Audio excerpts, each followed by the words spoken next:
If you do what you see most people do, you're going to get the results that most people get. And most people don't actually get what they really want out of life. I was surrounded by people who regularly chose short-term comfort, so I chose comfort. In the last video, we talked about the pain of outgrowing your circle. It's a natural part of growth and evolution. But once you leave that room, you're left with a void.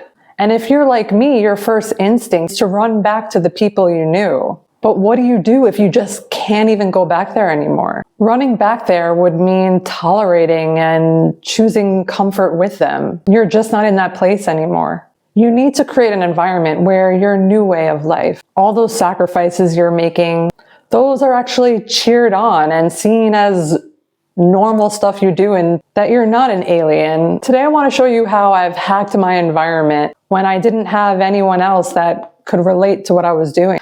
The common take is that watching content about self-help or productivity is about inspiration.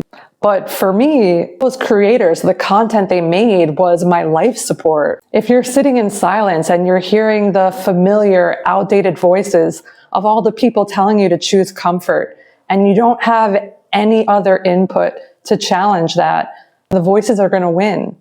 I had to outsource and hire virtual mentors and drown out all the outdated beliefs.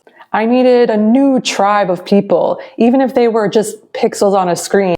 I remember feeling so extra for my new habits. I'd be up earlier than anyone else I knew, doing meditation for 20 minutes, taking cold showers. And I'd feel like a psycho because everyone I knew was still asleep and stuck in that loop. I didn't know anyone else who got it. So what do you do when you don't have anyone around you doing that? I didn't listen to these creators for tips. I listened to them to learn how they think. That helped me to feel like I had people in my life cheering me on. I really needed to hear people talk about how doing uncomfortable stuff was normal and necessary for growth. I needed to hear people talk about discipline, enduring, persistence, being resilient as really normal. It wasn't some big genius change in my life. I'm just following a different blueprint. This was the shift that saved me. Proximity is not resonance. Just because someone is close to you, just because you've known them for a long time, it doesn't mean they're capable of seeing where you're going now.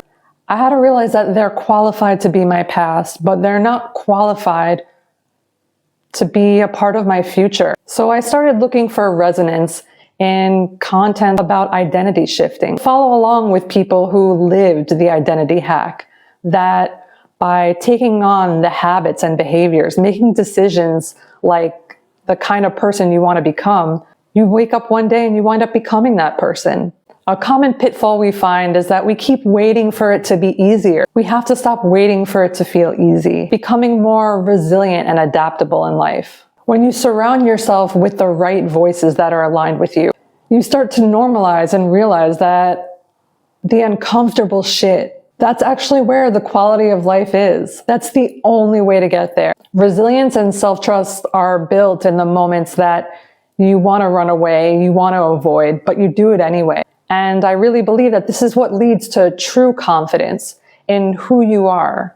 As much as we can love the people that we have to leave behind, it's important that we accept, no matter how painful it is, that they're just not coming along with us. You have to fill your environment with people and things that inspire you, not things that numb you. So if all this has been resonating with you, you're not crazy and there's nothing wrong with you for wanting more from your life. You are just awake, and the truth is that most people are asleep and they're never going to wake up. If you're ready to stop faking it and start aligning, then I think it's time that you build your own environment of virtual mentors. It's the collection of those voices that you can use to hack your own identity. It really is a life hack to be able to use the free time you have to control the voices that are influencing you subconsciously. Leave a comment below and share who your virtual mentors are. What content do you consume that inspires you? I hope you're taking good care of yourself today and that you don't give up. You keep doing the hard things. I'm cheering you on, and I hope that you are too. I'll see you in the next one.